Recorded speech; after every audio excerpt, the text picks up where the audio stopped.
Hey, welcome, all my right thinkers. Thanks for tuning in to check out your boy, P Funk, thinking right out here in my lab in 3 books. They got a little blue book here. I've got a lesson I want to get you out of here.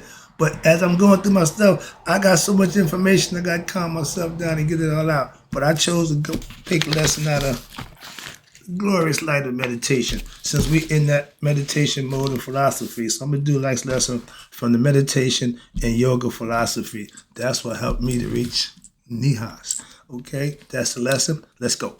Rightisms, 25 rules to live by. Storytelling, story with a message. There's a message in the story for life. I give you life lessons. You tune in receiving them. I appreciate you. We got a good thing going. Let's do what we do. Right thinking mission, and I'm on it, is to enlighten, inspire, educate, and motivate you, the individual, to a higher spiritual level of enlightenment. Right thinking's way of life through mental and spiritual discipline. Practice daily will help and guide you to obtain your goal of reaching spiritual enlightenment, aka know thyself. My mission is that all right thinkers know thyself. If you're a right thinker, your goal is to know thyself. See where we're going with this? Let's get there together. So I asked the question, do you know you? Well, when I'm through, that's what I do. It's rhetorical, but if you know how to answer it for yourself, tune in. I got you.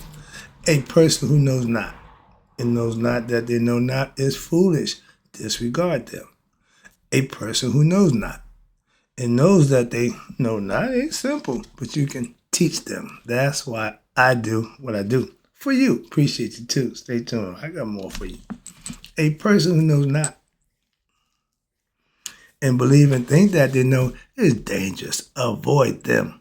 I do. A person who knows and knows not that they know is spiritually asleep. I can awaken them. I'm the spiritual alarm clock here to wake you up with knowledge of self. That's what I do for you. A person who knows and knows that they know is wise. Follow them. All these persons reside in you. Right thinkers, know thyself, and to my yacht be true. I'm going to stack my little book on top of the big book.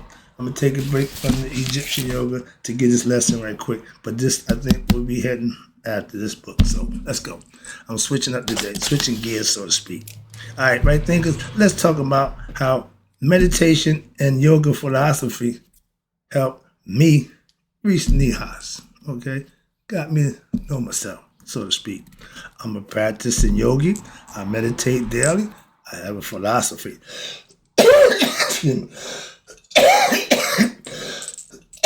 With years of practice, it worked out for me. So let me see how you can handle it. See if it worked for you. Give it a shot. Meditation and yoga philosophy are disciplines which are directed toward increasing one's awareness. Get a little sharper, paying more attention. I didn't get a lesson, but the lesson of you got to get away from that automatic consciousness where sometimes you just zone out and daydreaming, so to speak. Awareness, God consciousness, it takes that out. Watch this. Awareness or consciousness can only be increased how? When your mind is in a state of peace and harmony. An agitated mind, a mind full of anxieties, depression, whatever thing's going on, if you can't calm and rest your mind, you're not going to have harmony within yourself. Okay? Thus, the disciplines of daily meditation, which are part of your yoga, which are part of the yoga, are the primary means of learning to control one's mind and allowing you, the individual, to mature psychologically, controlling your thoughts, stopping the negative thoughts. That's all. And spiritually, you can't grow without thinking and doing. You think right, you do right. Simple as that. Religion don't teach you that. I never heard nothing in the Bible about meditating. But let's get to the lesson. Now, psychological growth, psychological growth is you growing mentally. You're learning something. You get information that's helping you become what? Sharper. Psychological growth is promoted because when your mind is brought under control. That's what you do when you're meditating. When I first started meditating, my problem was I couldn't stop my mind. I was still thinking and it wasn't working. I'm like, well, no, you ain't doing it right. Simple as that. If I hear people say, well, I tried and yeah, no, you didn't do it right. How many people have sex and say, well, I tried it, but it didn't work no good. Even if you do it wrong, it still feel good. But the purpose of meditating is for you to stop the mind. It takes time. It don't happen just because all of a sudden you can meditate. No, it takes a little while. It takes some practice. Again, from experience. All right? Now, psychological growth, again, is promoted because when the mind comes under control, that you does that. That's your job. Under control, and your intellect now becomes clearer, sharper, psychological complexes. You're starting to handle, okay, I'll call it critical thinking. You're starting to handle your life situations better, such as no more anxiety, anticipating something like that, you learn to calm that down, and your other delusions that you have because of ignorance start to dissipate, which have an effect on what? Even in an ordinary person can be cleared up, okay? It don't make a difference. Once you can have control of your mind, you have control of your mind, not your mind having control of you. That's the ego personality. It will take control. If you don't control it, it will control you. So if you don't have control of the mind, and the promotion of internal harmony allows the meditator to integrate their personality and to resolve what? Those hidden issues, we call it dark side, of your present or your childhood and your past lives. We don't want to remember things that traumatized us, things that wasn't good for us. That's understandable, but they're there. Okay, I don't get blocked out. No, it happened. Like my man Terrence Howard said, a lot of guys who hang out with P. Diddy, after they do it, they trying to cleanse themselves, trying to get high, no. Once your man card is taken, once your manhood has been violated, you can't get it back. Virgins can't go back to being virgins. On table one. Moving on. But it's all psychological. Again, psychological. Okay? When the mind, that's psychological, has been brought under control by who? You. Through what? The expansion of your consciousness that leads to what? Self-discovery. That your own individual consciousness is not the total experience of consciousness. It's just yours. Just that little, that's just it. Once you expand it, by what? Obtaining knowledge of who? Self. Learning the truth, the principles, and understanding your gods and goddesses. Well, I went so far past that. Those are all aspects of your character. When you master them, you mastered yourself. Why? So now through the correct practice, not just practice, correct practice of what? Meditation. If you're just meditating and you ain't getting nothing done, you're not doing it right. That's why they tell you the correct. And it's best to get somebody to help you. If you can't do it by yourself, something you're doing wrong. So you might need some instructions. That's a little tweak here and there, and you'd be surprised. But for somebody who said, well, I've been doing this all my life. But if you've been doing it wrong, that's why you ain't getting no results. The individual's consciousness, which is yours, and your awareness expands to the point wherein what? When there is now what they call self-discovery. You discovered something that was there, but because you expanded your mind, you found it. And watch this, that one is more than just an individual. I'm not just me. I'm a spiritual being having a human experience. Okay, now, and once you get really enlightened, I'll say that for the end. All right, let me get to this lesson. So, the state of what, I hate this, automatic consciousness. Okay, It's really daydreaming. Okay? When you're driving, I've done it a lot of times. I'm driving, I see the exit coming up. All of a sudden, I must nod out or go into automatic conscious and go right on past my stop. Look up. So, yeah, still working on it, okay? But automatic conscious becomes reduced. That happens less and less. The more aware you get, the less daydreaming you're going to do. That's the concept. And it becomes reduced, what? In favor of what? Now experiences of increasing levels of continuous awareness, God conscious, spiritual discipline, Christ conscious, whatever you want to call it. In other words, there is a decrease in daydreaming, losing focus, zoning out, whatever you want to call it, as well as the episodes of carrying out activities and then forgetting oneself in them until they are finished. I still do that when I'm in my lab, man. I'm enveloped. I'm in go.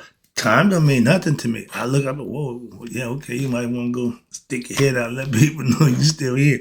But yeah, I get that concept. When I'm busy and I'm working, I don't care about time. I ain't on the clock. I'm on my own time. Okay? So I understand that. But when you get engulfed and you lose track of time until you finish driving, for example, I like the always same example. I experienced this one. Driving, for example. Also, there is reduced level of loss awareness. You want to have less loss awareness and less automatic consciousness, daydreaming of the self, doing what? Doing dreaming, sleep, and the dreamless sleep states. Normally, you do that when you're sleeping. Most people at the lower level of consciousness, awareness, become caught up in what they call the swoon or fainting effect. Right before they go to sleep, they just just drift off. And that affects, which occurs at what? At the time when one falls asleep. Told you. I don't have a problem. When I'm ready to go to sleep, I go get to bed, lay down, and go to sleep.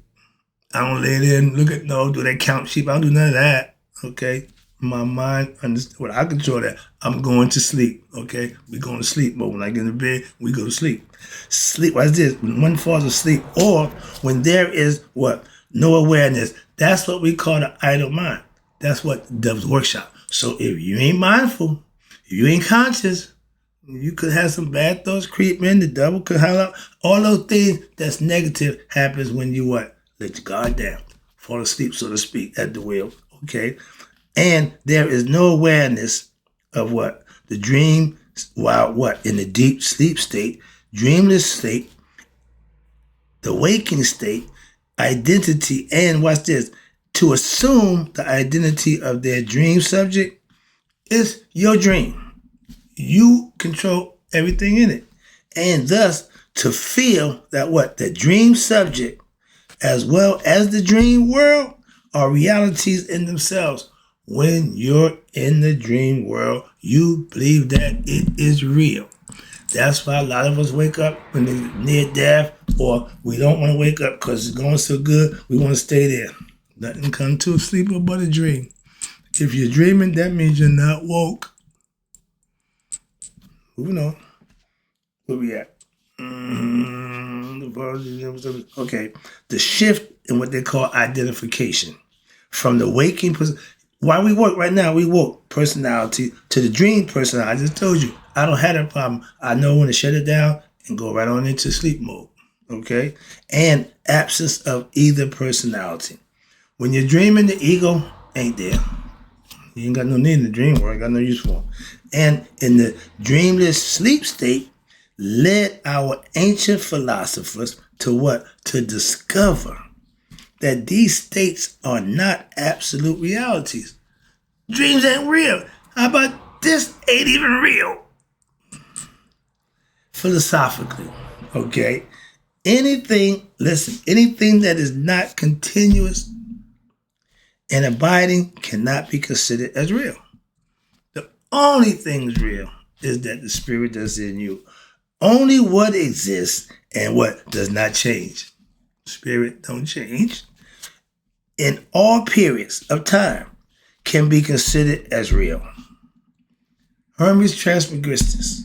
Okay, they call him thrice great. That's thought. That's Tahuti. But the Greeks gave him the concept and understanding that they call him 3 times great. He's great at every level. Okay, the waking, the dream, and the dreamless state. He's always conscious. He don't sleep either, and that's your mind. It don't. Nothing in this world of human experience qualifies as real according to the test. Nature, the human body, everything has a beginning, and anything that has a beginning has an end. The circle represented God because once you go around, you don't know where it began or where it ended. That's the concept. So everything is symbolic. And once you understand the symbolism, you start to get a whole nother understanding of what's being presented to you. A lot of people don't get it. Okay? So understand that. Okay, so therefore, they are not absolutely real. They appear to be real. Why? Because of the limited mind and the senses along with the body, with the belief in said mind that what? They are real. We believe it's real. Okay? In other words, people believe that matter and physical objects are real, even though modern physics has proven that all matter is not physical or stable. It's vibration at a lower rate, so it appears to be seen. High vibrating, you can't see it. It changes constantly. And it what? Its constituted parts are in reality composed, you ready, of what they call empty space, dark matter. Instead of saying they don't know, okay? Think, watch this. You think about it. When you fall asleep, again, the mind, the body's at rest. The mind ain't going to sleep. The mind's still working. So the subconscious now takes over. Your consciousness gives way to your subconscious. And when you have no control over the mind, the subconscious have their way. Watch this. And you now believe that that dream world that you're in is real. And while you're in it, it is to you. But upon waking up, if the concept of the dream world is when you wake up, the idea that we're not knowing yourself, you sleep. You got to wake up. Knowing ourselves is waking up. Okay, got the concept. So now you believe it is not real. Why? Because you don't woke up and said, I was rich. I had a big car, fancy house, bunch of women. Where am I time? Oh, it's just in my head. I won't go back to sleep. Why? I won't go back to that dream. See? In the mind. But at the same time, when you fall asleep, what happened? You actually forget this world, the waking world. You got a job, you got a wife, you MJ Ford with a match in the yacht. But when you go to sleep, you be a whole other person. Wow, you forgot about that. Okay? You're not who you are because the subconscious takes over. If you learn how to lucid dream, then you could be you in your dream. I do it. Your relatives and your life history and assume an entire new history. In your dream world, you become a whole different person. Okay? Alter ego takes over, subconscious. And relatives and situations and world systems, so therefore, philosophically, the ordinary states of consciousness which a human being experiences are limited and, you ready, illusory. The waking, dreaming, and dreamless states, are only transient expressions of a deeper underlying consciousness. God is all conscious. And once you become conscious of who you are, you'll be all conscious too. This underlying consciousness,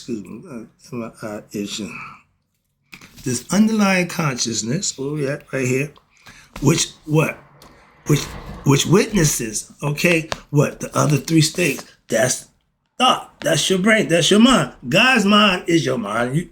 He works for you too. That's the whole concept. And he's good in all 3 states of consciousness. And watch this. This underlying consciousness, which witnesses the other 3 states, is what Carl Jung, the psychologist, the modern, man on mind, he referred to this as what they call collective unconsciousness. That's what he said. In Indian philosophy, this fourth state of consciousness, awareness, what the Egyptians, we call it the witnesses of Amun, but that's seeing God for yourself, and is known as Turia, Turia, but it is also referred to as, you ready? My word, God consciousness or cosmic consciousness. That's you becoming conscious of who? Your higher self, God. Okay, wrap it up. The theory of meditation is that when the mind and the senses are controlled by you and transcendent, the awareness of the transcendental state of consciousness, now it becomes evident. From here, your consciousness and your awareness is expanded, now allowing you, the meditator, to be able to discover the latent abilities in your what? Unconscious mind. You got stuff that you don't even know about. That's the intuitive knowledge that I said opens up for you. Now, when this occurs in your mind, an immense feeling of joy emerges from within yourself.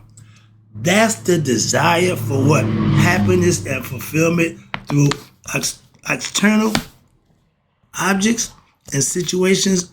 All that dwindles away, and now comes a peaceful, transcendental state of mind that will develop no agitation, no depression, no hyper, all consciousness. They call it, okay, the other one they call God consciousness and cosmic consciousness. No, we called it super consciousness. I forgot to get my thing in there. It's the super consciousness, meaning you have knowledge of self and God. Superman, okay? Now, as the inner resources are discovered by you, now will allow you, the practitioner, to finally meet all life's challenges, okay? All of them, without disappointments, without the fear of disease or death, etc. Ding, ding, ding, ding, ding. All those things come from you gaining knowledge of self while maintaining your poised state of mind, aka cool. Don't lose your cool. Don't lose that state of mind of calmness. That's what we're trying to show you. Same thing. On the street, that's what I called it. But when the heights of meditative experience are reached, there is a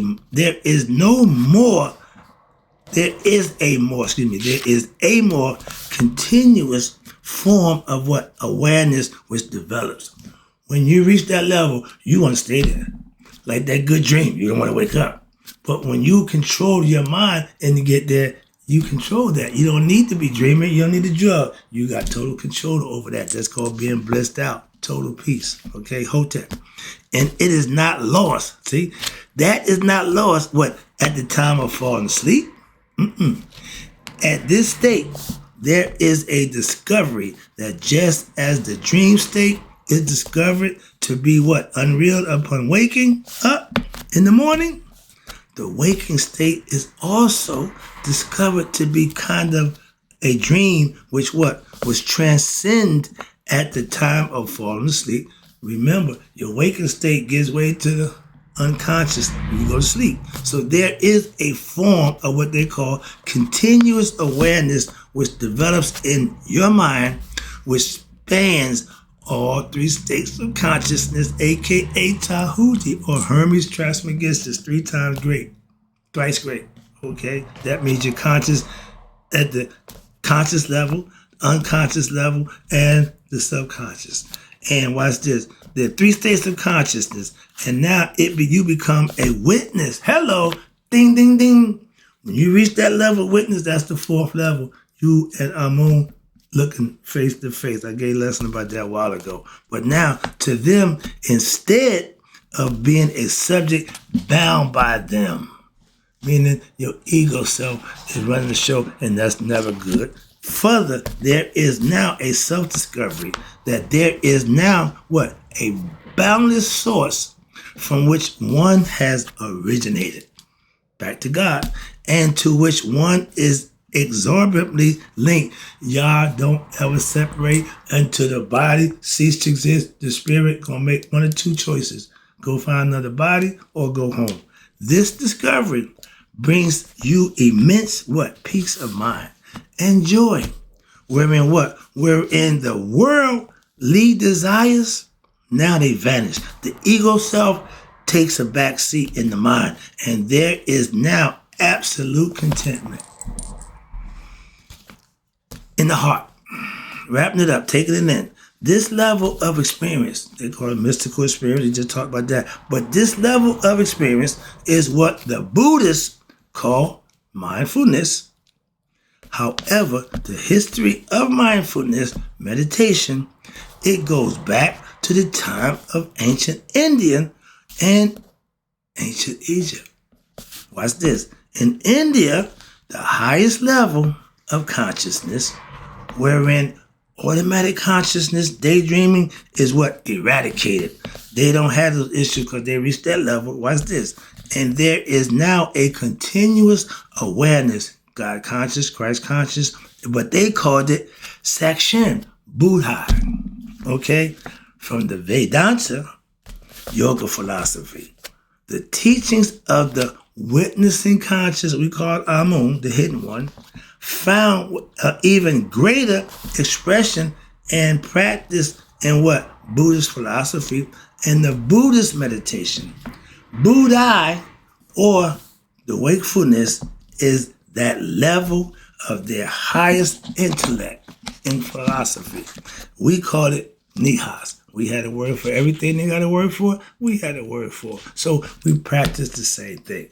Don't make it different what you call it. It's who doing it and how you do it.